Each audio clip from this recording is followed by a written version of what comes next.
Okay, well, welcome to you all, where you are in your living rooms, kitchens, bedrooms, whatever home working environment you've got for yourselves. I hope you're comfortable and safe and not going too stir crazy. What I want to do today is, for the next half hour, this is going to be a brief webinar, just to really talk you through some of the appeals that I've been seeing coming through. A lot of GG+A colleagues have very kindly shared with me email appeals that they've been receiving over the last couple of weeks. Some of them, I think one of them, I'm just going to, I've blinded the name of the institution just because of the channel that came through. And the other thing is to say I'm pulling out every single appeal here is doing something that I think is good, you know, more or less good. This isn't a name and shame webinar. This is a praise webinar, pulling out good practice for you to follow.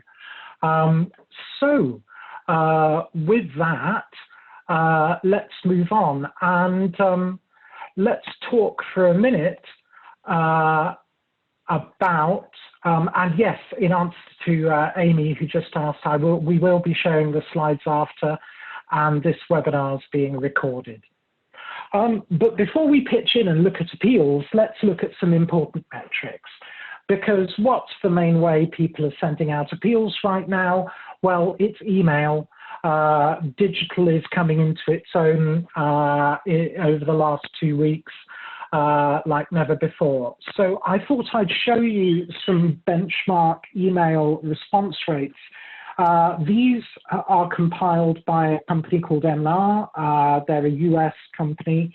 They do every year and have been doing for about 10 years a benchmarking of around about 100 US nonprofits using raw data. So this is billions and billions of emails that they've been crunching and analyzing to come up with these benchmarks. They're the most comprehensive benchmarks for online fundraising that I'm aware of anywhere. There aren't any equivalents in the UK or Europe, sadly. So this is the best data that we've got. And across the top, you'll see the sector breakdown for these email messages, cultural, environmental, etc. This is everybody. Down the left-hand side here, you'll see the different metrics, open rates, and the different kinds of emails, fundraising, advocacy, and newsletter. So you'll see that overall, fundraising emails have a 14% open rate, a 0.4% click-through rate, and a 0.06% response rate. So that means that, and I worked this out, that you need on average to send 1,428 fundraising emails to get one gift. So if you have a very small email list and you're seeing low numbers from your email fundraising, this is why. If you're sending email to less than about 1,500 people, fewer than about 1,500 people, I should say, you're unlikely to see any gifts. And that's just because of the numbers. Email is a high volume, low response channel. You can see here the unsubscribe rates. They're also pretty low. They go up for some sectors, and that might depend on email frequency. Now, interestingly, a couple of years ago tried to correlate open rate and click-through rate and other metrics with fundraising response rates, and they found no correlation between either open rate or click rate and fundraising response. And I think this is really interesting because, you know, certainly when I was doing digital fundraising and email fundraising, open rate and click rate were the metrics I was using to give me a steer on how my email was likely to go. And the answer is they're useless. There is absolutely no relationship between those and how many people actually give. The only thing that M&R found had a strong correlation with fundraising email response was page completion rate. So in other words, how many visitors to your main donation page actually complete the process and make a gift. And I bet a lot of people on the line won't know what that rate is. Well, the answer is it's likely to be very low.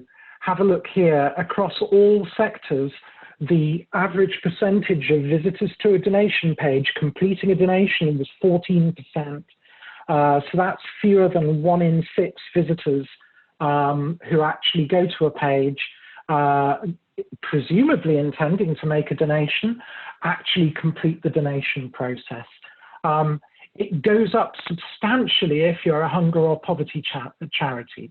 Now, whether that's because people go to those pages with much more of an intention to give, or whether it's because those pages are much more optimized for conversion, who knows? Maybe they listened to what M&R said 2 years ago and took some steps. But basically, if you haven't spent time on looking at how well your donation page converts visitors to gifts, then you should do that, because that is the single biggest factor in the success of your fundraising emails. So how does all that translate into revenue? Well, email revenue per 1,000 fundraising emails sent, so that's for every 1,000, you're likely to get $45 overall. If you're a cultural institution, a hunger or poverty institution, an international charity, or you're a small charity, you'll get, over the odds on that. But by and large, $45. There's one sector not represented here, which is higher education. They haven't put any data into the M&R study. In the work that I've done with higher education institutions in the UK and the US, they do tend to raise 2 or 3 times this amount of revenue per 1,000 fundraising emails sent. So if you are a higher education institution, you might buck this trend substantially, but that isn't verified hard and fast data in the same way that these M&R benchmarks are. And then the other thing that makes a big difference to your conversion rate from visits to donations is platform. So the platforms that get the highest conversion rate are desktop and tablet, that get 21% and 16% conversion rate respectively. Mobile lagging away behind at 9%. Again, maybe that's because people are less likely to be serious when they're clicking off a file. Maybe it's easier to tap a donation page link with your thumb by accident. Or maybe it's because actually most of our donation pages are optimized for desktop and tablet still and aren't very well optimized for mobile. There's a number of reasons why this could be the case. But when you look at traffic, most of the traffic is going to come from mobile and tablet because there's been a big move away from desktop. So those are some overall email metrics. I hope those are useful to you. The big takeaway I'd like you to take away from that is go and look at your donation pages and make sure that they are optimized, because that's the big thing. So now we'll pitch into some appeal examples. So this is UCLA. They were very quick out of the gates with this. This email went at least 2 weeks ago. And this is UCLA's emergency appeal for students. So there's a number of things that I like about this email. The first one is, it's got very clearly at the top undergraduate education, immediately this is about students. And then there's the sense of identity. We Bruins, that's what UCLA alumni call themselves, Bruins, Broom Bears. We're all in this together. And as we begin to adjust to a new reality amid concerns about the novel coronavirus, you may be wondering how you can help.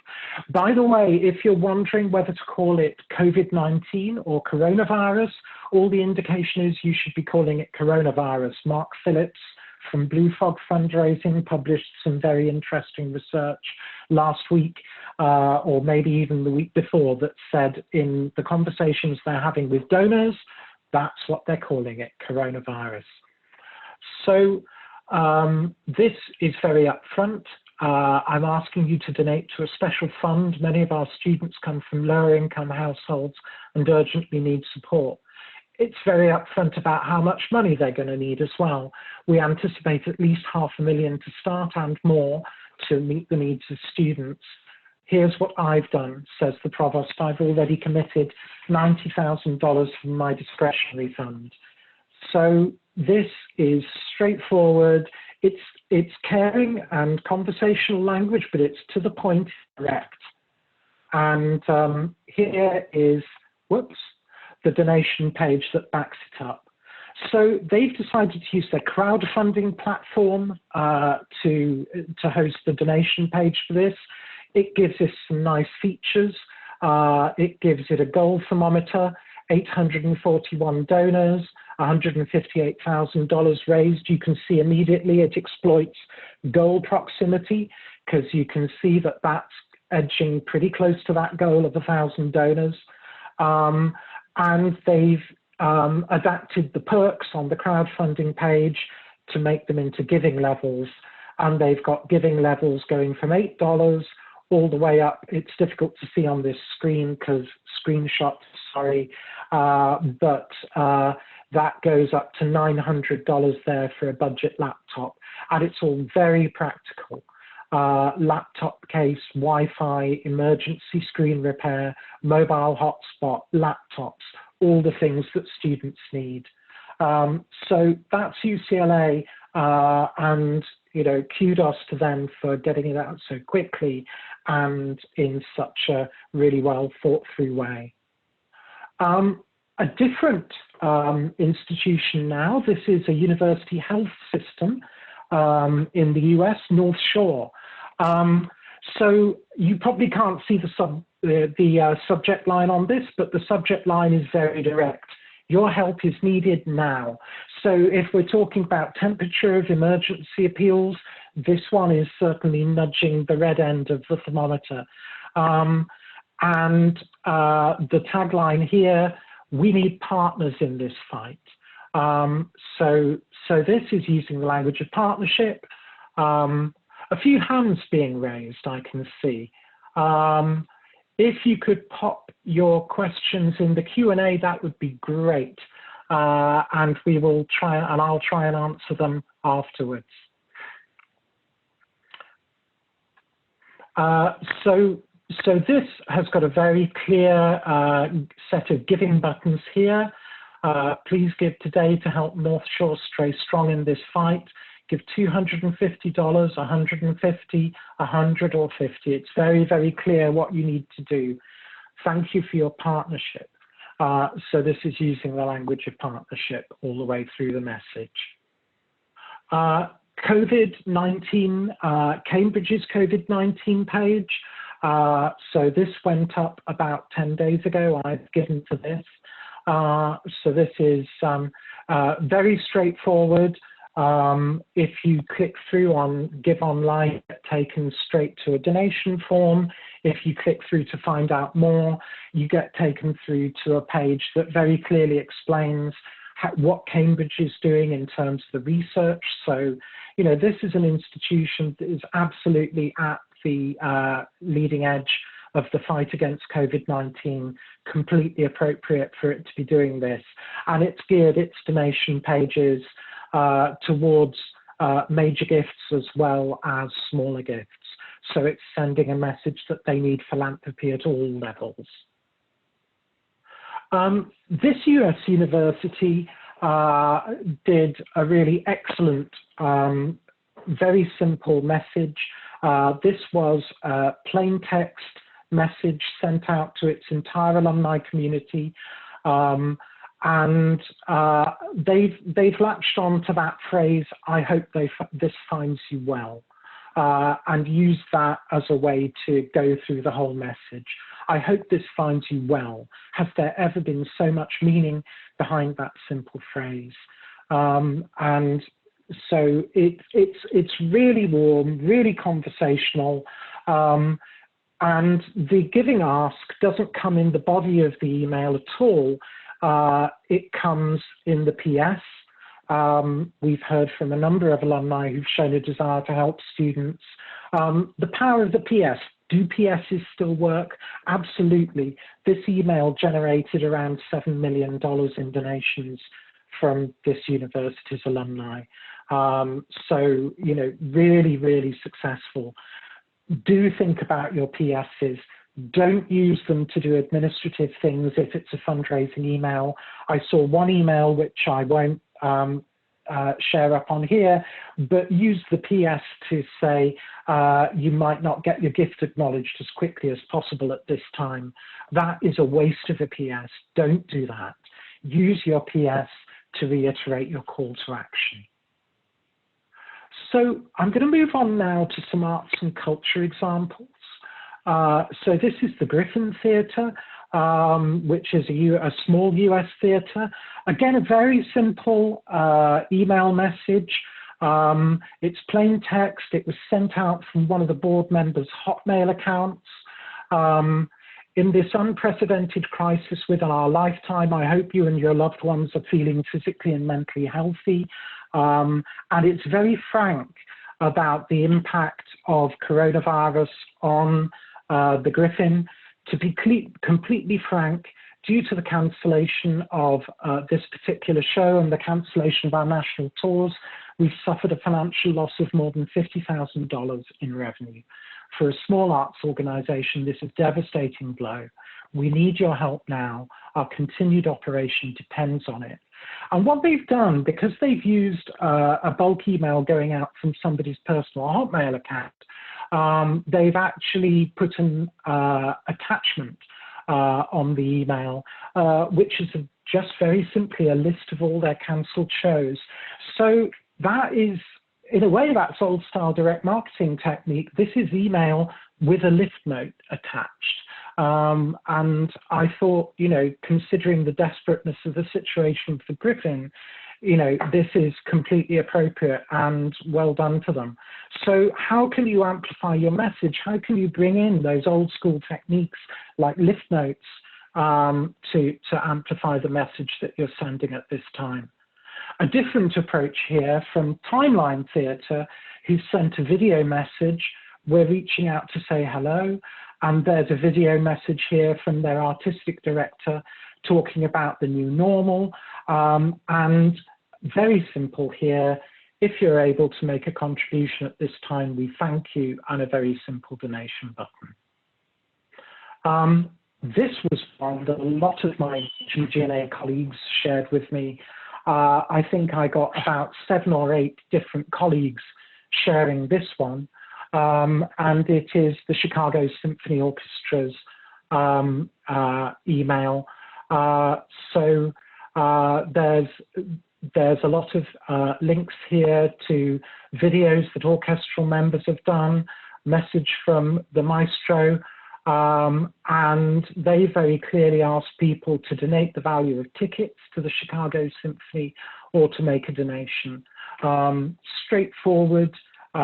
Again, very clear, and says what the orchestra would like people to do.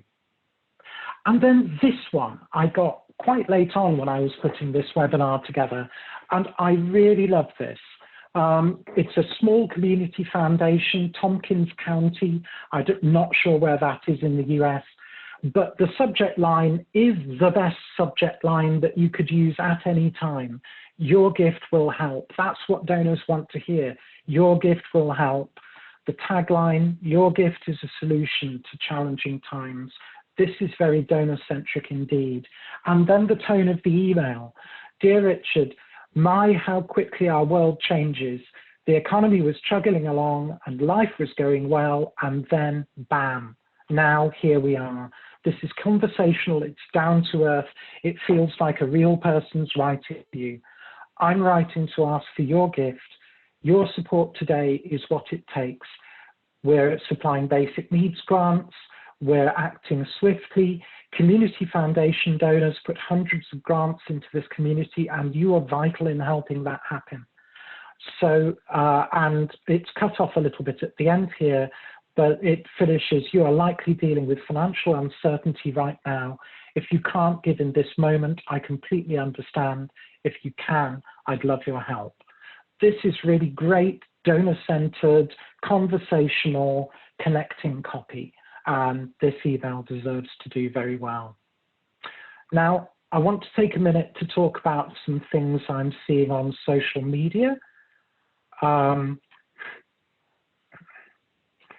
So social media, you'll probably see a lot of stuff going on Facebook. And what I'm noticing is I'm seeing much more on mobile than I am on desktop. So as far as I can see, most people who are doing social media fundraising are really prioritizing the mobile channel over the desktop, understandably, because that's where most people are. So this is a great example from UNHCR. It's not about specifically what they're doing. It's building what they're doing into the current crisis. So for refugees, social distancing is virtually impossible. With severe overcrowding and little access to soap or water, many living in camps are now more vulnerable than ever. They're using, not the platform, they're using action buttons on Facebook. This is something that you can do with a Facebook fundraising ad, an action button to donate or to learn more. They've linked it to their page. And we talked about optimizing your donation pages for mobile. Well, this is how you do it. Big buttons, very clear. They pre-selected an amount. For me, £78. They are not asking low. They are doing high-ish asks. And the reason why, when I scrolled down, £78, clearly linked to a tangible, can provide soap to 50 vulnerable families. So this is very good Facebook fundraising by UNHCR. And then we've got Shelter here, tying their mission into the current crisis. Today, I stopped a hospital worker from being evicted. Their landlord wanted to evict them because he's scared of contracting the virus. While the government is legislating to stop renters being evicted, we're seeing a sharp rise in calls from people worried about losing their jobs and homes. And again, a very nice, clean donation form. Again, a pre-selected amount. Shelter are asking a bit lower than UNHCR. They pre-filled £20 for me as a suggested donation, and very, very nice, big, clear buttons. So well done, Shelter. These are some of the desktop appeals that I'm seeing, and again, they're following a similar pattern. So that's it. I want to leave you with a couple of principles for writing appeals, and they're the same as ever, and they haven't changed at this time. Tell a story. Don't be afraid of long copy. I and you, as Tom Ahern says, your communication should look as if it's got the measles if you circle all the instances of I and you in red compared to you, to we and us, where you're talking about the institution. There should be way more instances of I and you. Think about what it looks like. Think about the font size. Think about how people are going to be reading this. Read it aloud. If you have to breathe too much in a sentence, the sentence is too long. Cut the sentence. If you're struggling about how to join two thoughts together in a sentence, using conjunctions and things like that, cut the sentence in two. It's almost always better. Focus the calls to actions on what you want to achieve and make good use of your PS. And so I want to be on time, but I can see that there are some questions that have been coming up in the chat. I can answer a couple of those. So first, we've got a question from David saying all the M&R metrics were fundraising communications. Well, actually, no, they aren't. So if we go back to the M&R benchmarks page, you can see here that there are 3 sets of metrics. There's fundraising, there's advocacy, and there's newsletter. So if you're a university trying to benchmark alumni relations communications, or you're calling for people to do volunteering or things like that, or you're a campaigning charity and you're wanting people to take action, like sign a newsletter, or petition, sorry, then you might use the newsletter or the advocacy benchmarks to gauge how well you're doing. And let's see if we got, and then a question from Loretta.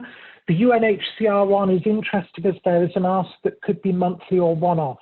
I've been told it's hard to do monthly and one-off at the same time. What are your thoughts? Well, so I think this is about the donation page.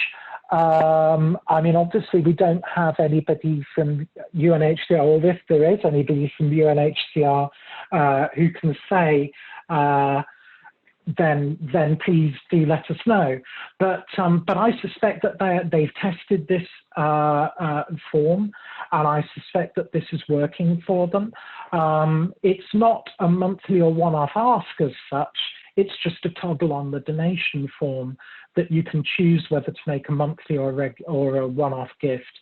A lot of people nowadays on websites are defaulting to monthly on their donation pages. If you look at Charity Water, if you look at Greenpeace, if you look at charities like that, certainly in the US, the default on their web pages is for a monthly ask. But yeah, I think this is just a toggle. So you've got the option to do one or the other. A nice message from somebody saying they've enjoyed the webinar. Thank you. Thank you very much indeed. If there are any more questions, just type away into the Q&A. There's a couple more minutes. Oh, see one may have come in. Thank you so much. No, it's nice to see people saying thank you and that you've appreciated this. And I've got a little bit showing in the chat. Well, stay safe, everybody. We will finish there, give you a couple of minutes. If you're not already signed up to the GG+A webinars, there's a question here from Karen saying, do you have any sense of how people are moving their stewardship forward? Karen, I think that you need to pivot as much as you can to digital stewardship. And particularly if you're having challenges getting mail out at this time, make sure that you're getting a feed through of the gifts that you're receiving so that you can get those stewardship messages out quickly by email, and make sure that they're optimized for thanking people in particular for giving at this time is what I'd say. So thank you everyone so much for attending. We'll be sharing the slides and the recording with you afterwards. Do stay safe. If you go to grenzebachglier.com, you can see details of all the webinars that are coming up, and we will look forward to helping you through this unusual and unprecedented time.